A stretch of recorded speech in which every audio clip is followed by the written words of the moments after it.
Hi, I'm Jason Lewis. And I'm Todd DeShida. Welcome to Climate Optimists. On today's episode, we'll be looking at our progress converting our power sector to renewable energy and what it's going to take to phase out fossil fuels by 2035. To help us explore the topic, we've asked Roby Roberts to join us. Roby's a government affairs and energy policy consultant who over his career has worked with some of the biggest renewable energy players, including Vestas, Avangrid, and EDP Renewables. But before we go there, I want to cover some of why this is relevant to talk about renewables right now. Is it because it's been so hot in Portland this summer and we need a break? It could be.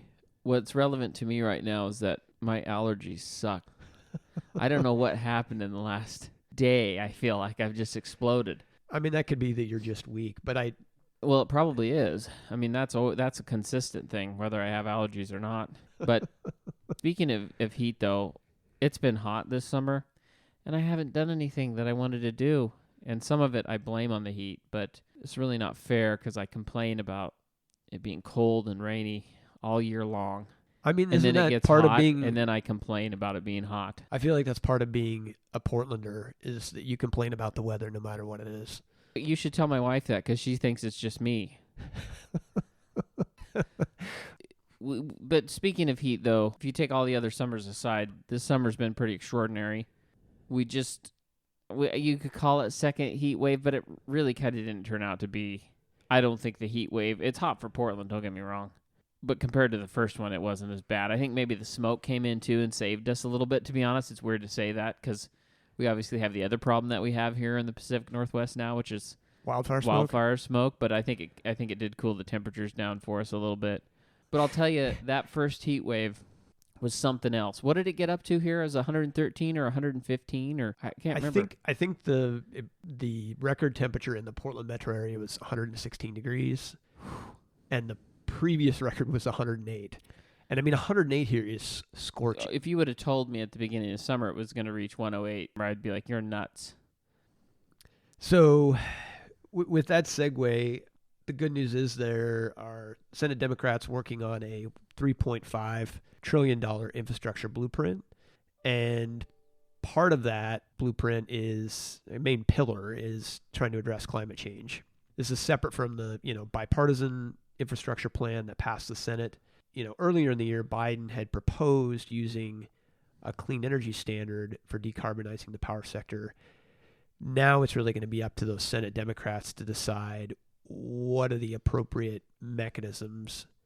And, there's all the rules that govern reconciliation. So this question of what's even viable. But fingers crossed, a lot of the stuff that we've talked about as sort of positives in that initial Biden plan will hopefully make it into this latest infrastructure bill. Yeah, I hope, that they can pull it off. I don't know if we want to take any bets on that, but hopefully, they can pull it off. I mean, we have to. I don't see any other choice at this point. And given that, it's timely to be discussing renewable energy and kind of our transition there. You've got this, regardless of the mechanisms, this bold goal of carbon neutral in the power sector by 2035. And that's really where we're looking for Roby to help demystify things for us. Yeah, definitely. I'm excited about that. Welcome to the show, Roby. Hey, thank you for inviting me. I'm excited to have this conversation. So why don't we start with Biden's target of decarbonizing the power sector by 2035. Do you have any thoughts on the feasibility or what it's going to take to get us there? Well, the first thing is this infrastructure package that Congress is looking at. I mean, our electric system was basically created 2 centuries ago during the Industrial Revolution. And it's been an extraordinary machine and it's worked brilliantly. But it has suffered, like almost everything that we've done in the US, from lack of investment, basically since the 60s and 70s. So we need a vigorous investment in the energy sector, infrastructure side. Biggest thing is transmission upgrades, distribution line upgrades, how we regulate the energy system, et cetera. And this current infrastructure bill that's being pushed in Congress goes a long way. It doesn't do everything, it doesn't do enough, but it goes a long way to making a fast down payment on what we need to do.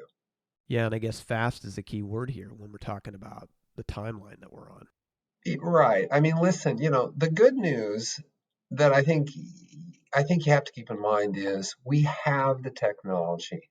Wind, solar, storage, hydro is inexpensive. It is cost competitive. We have the technologies on the electric sector side to address climate change.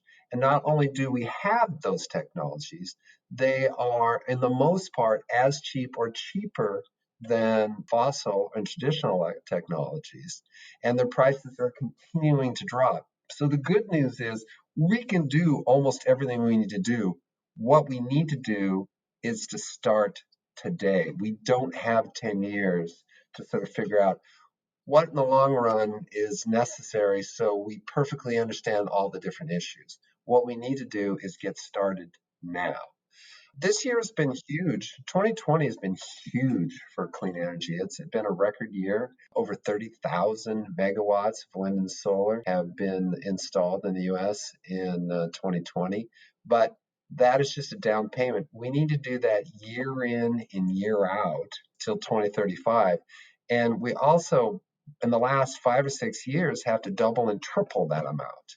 So we have a massive job ahead of us. But again, and I try, I mean, listen, if you live in the Northwest and see what those temperatures look like, if you live in Germany and see those floods, climate is impacting us now. We do not have the time to continue to debate nuances. In general, we can make a huge down payment today. Existing technology is cheaper or equal in price as the generating technologies, traditional coal, gas, and oil. It will create more jobs and it is cheaper than the path we're on. Those are all huge statements, and they're true. And that's a good point.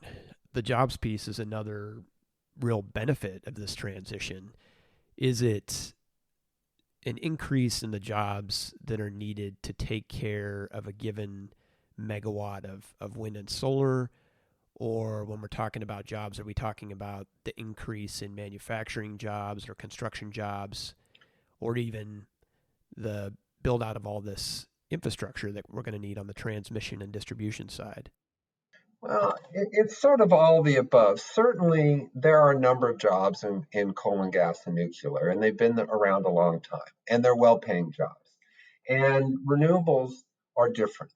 I mean, we have a huge infrastructure investment that needs to be made. We really need to upgrade the grid, both at the local level and the big transmission and the distribution within cities. Need a complete overhaul and investment, and that's big. And wind and solar have a tendency to have lots of construction jobs, but they're not as many operation jobs as you do sort of a central station coal and gas and oil plants. But the amount that we're talking, the amount that we need to do will offset that greatly. Plus, there's lots of manufacturing jobs that needed. So through infrastructure, manufacturing, and operation and construction, there are more jobs, high-paying jobs, good jobs that clean energy will provide. So you've mentioned the need to modernize our grid infrastructure. I'm wondering if you can give folks some more context in terms of what that actually means. Are we talking about replacing segments that are wearing out, adding additional transmission capacity, or are we talking about better integrating regional systems given what happened in Texas earlier this year with the cold snap? The answer is we basically created a very reliable system that its sort of backbone or design concept was created over 100 years ago. And we need to modernize that. The old energy system is carbon based. It is not necessarily efficient and it doesn't use modern technology to the level that we need. The new grid needs to be efficient, it needs to be low carbon, and it needs to be smart. And so we basically need to turn over the past to the new age infrastructure. And that's true in almost every industry. And what we've really done is we've just sort of added, fixed, and patched things up, and we don't have the proper regulatory regimes, etc. And we need to sort of step back, incrementally modernize all those systems so we can engage the future. If we do that, we will create a less expensive, low carbon future that we need. It doesn't, a lot of these things that we need to do, many of them are regulatory, that will require a lot of investments, but those can be done over time. And the generators is basically you're creating loans. As you generate electricity with the new energy system, you can start paying this back. So a percentage of the generation will pay for the system over time. So basically, you're creating a revolving fund to pay society back and the investments that you make. I mean, I get excited hearing you talk about this transformation. I know I'm a bit of an energy nerd, but the fact that we have the technologies we need, wind and solar are cost competitive, and that there's economic benefits in addition to the environmental one. Well, the light at the end of the tunnel is pretty good. I mean, you can get your mind around, we really have the technology to do most of this. We have to do things at a scale that almost everything needs to be done. I mean, we are past the point of not needing carbon capture and sequestration. Do we need to do that today? No. What we need to do is deploy, deploy, deploy. We need to build wind, solar, put storage in, do offshore, do microgrids, do a lot more efficiency. We need to do all that stuff right now. And some of those other things, and it's going to take years to get there, but we can't be paralyzed by the complexities of the future.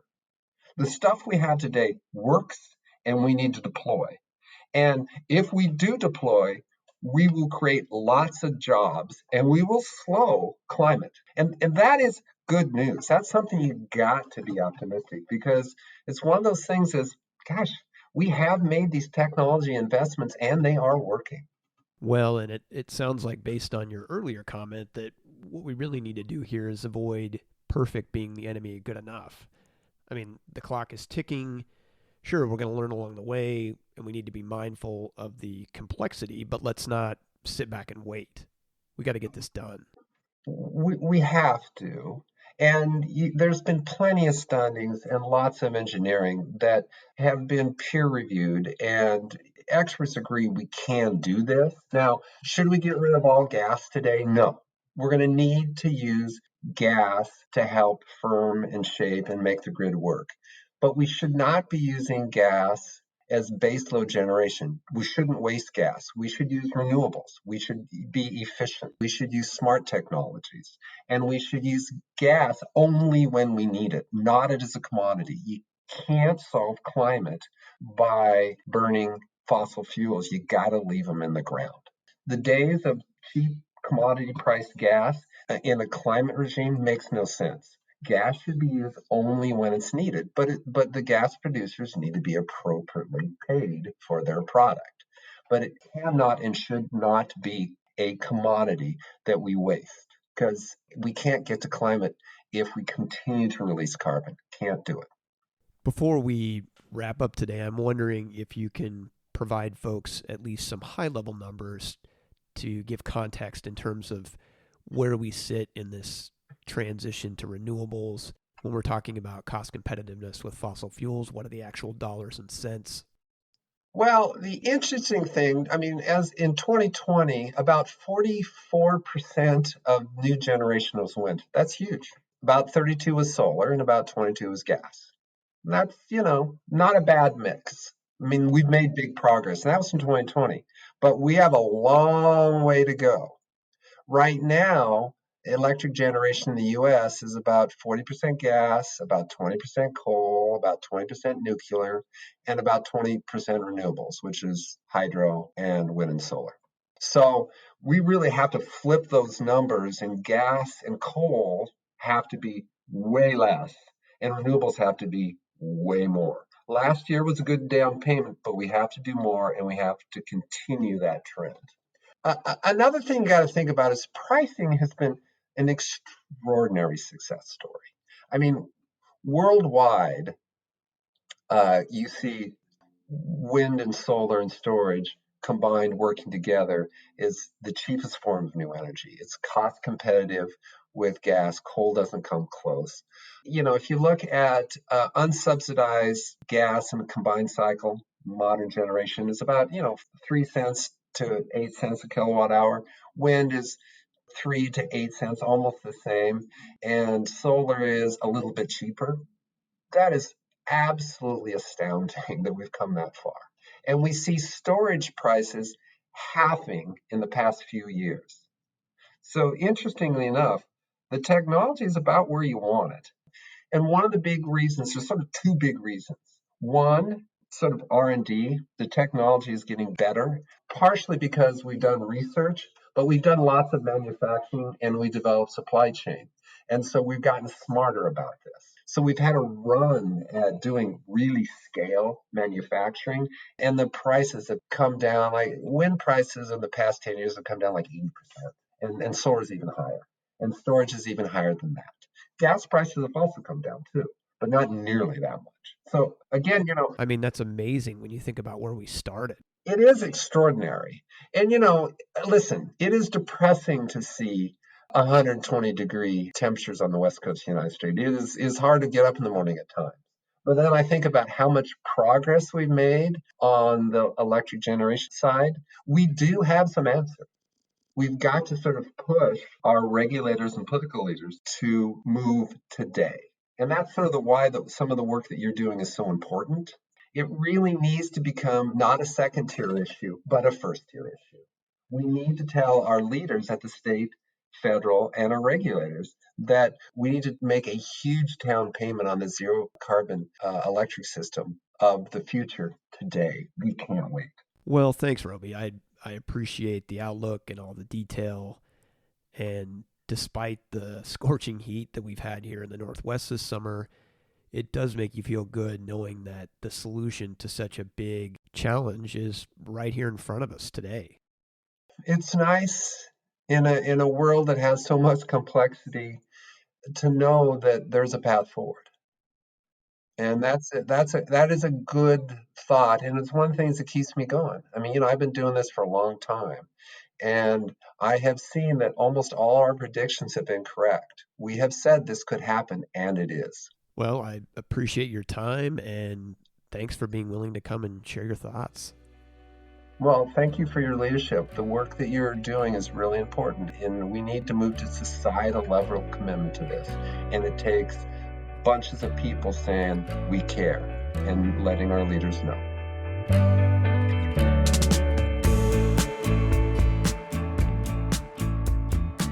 So listen to that interview, Todd. What'd you think? Well, I was really impressed that you know someone that is that intelligent. Thanks for the nod. But seriously, though, it was cool to listen to someone who obviously knows a lot about these topics and is a really good speaker and knows how to break this down into the essential points. I mean, he was just a really great guest. Now, I guess I've sort of talked him up as much as I should, but about what he said, there was a lot of hope in what the way he talks about this, which I think is important. Totally. Because it's easy to just say, oh, we're done for, we're screwed. But the way he talks about it was just awesome, and he has a lot of information on these are the things we got to do right now.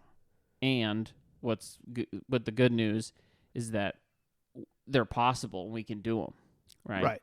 The technology's on the table. Yeah, it's there. And one of the things that surprised me was when he started talking about the cost of the different power sources, the renewables versus, our traditional sort of carbon-based power generation, and that they're competitive or even less, because, that's one of the biggest things from, the folks who really don't want to do this stuff is they don't feel like it's viable, it can't be done, it's too expensive, the return's not good enough. Right. And he kind of really shoots all that down. Yeah, he basically just blows a hole in all the bullshit fossil fuel lobbyist talking points. And demonstrates that, we're at a point where it's truly cost competitive. It's not like well, this is better for the environment, and so we should do this. It's at a point where even if you are just focused on dollars and cents, it makes sense. Yeah. I like he uses the word deploy. We need to deploy now. I mean, if there was a person who could be a motivational speaker for renewable energy, it would be Roby. Yeah.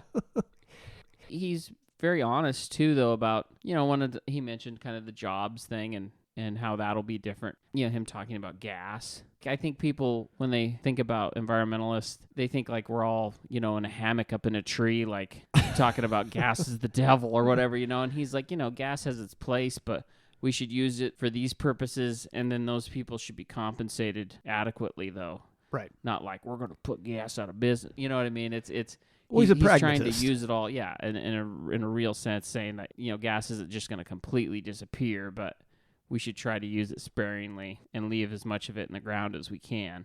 For sure. I think his point about using it really just where we need it to firm up renewables is the key point.